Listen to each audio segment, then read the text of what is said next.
আজকে একটা চট জলদি খাবার তোমাদের সাথে শেয়ার করব, ব্রেড পকোড়া। দেখে নেওয়া যাক রেসিপিটা।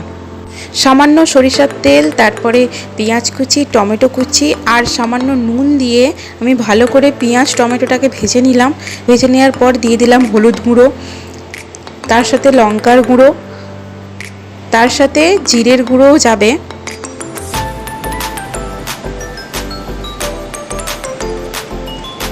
তারপরে ভালো করে নেড়ে কষিয়ে নিলাম। মশলাটাকে ভালো করে কষিয়ে নিতে হবে। কষানো হয়ে গেছে, সামান্য পরিমাণে জল দিয়ে দিয়েছিলাম আর ব্রেডগুলো এদিকে কেটে নিয়েছিলাম। তারপরেই দিয়ে দিয়েছি কাশ্মীরি লাল, এটা অপশনাল, আপনারা দিতেও পারেন আবার নাও দিতে পারেন। তারপরে সামান্য পরিমাণে চিনি দিয়ে দিলাম।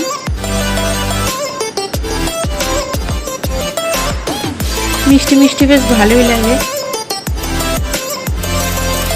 মশলাটাকে ভালো করে কষিয়ে নিচ্ছি। তারপরে দিয়ে দিলাম শাহি গরম মশলা।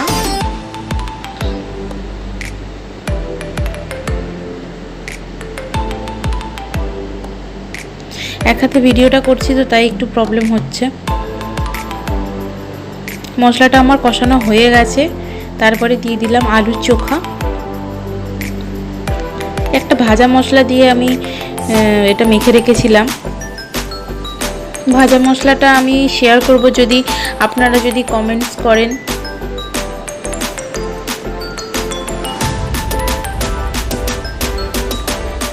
আমার তৈরি পুরটা তারপরে আমি ব্রেডে লাগিয়ে নিয়েছি একটা চামচের মাধ্যমে। তারপর ওপর থেকে আর একটা ব্রেড চাপিয়ে দিয়েছি। কিছুটা তৈরি হয়ে গেছে।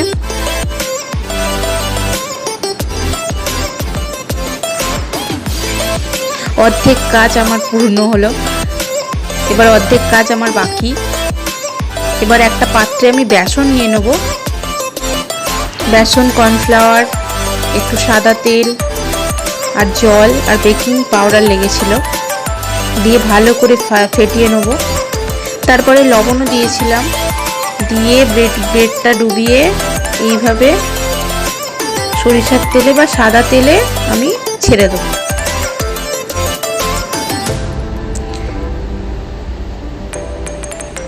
লো হিটে ভাজতে হবে 5 মিনিট।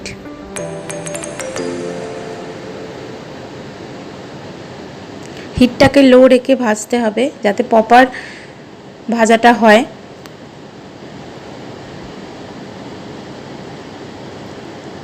আমার তৈরি হয়ে গেছে ব্রেড। তোমরা এভাবে তৈরি করো আর খেও আর আমাকে জানিও কেমন হয়েছে। Thank you for watching.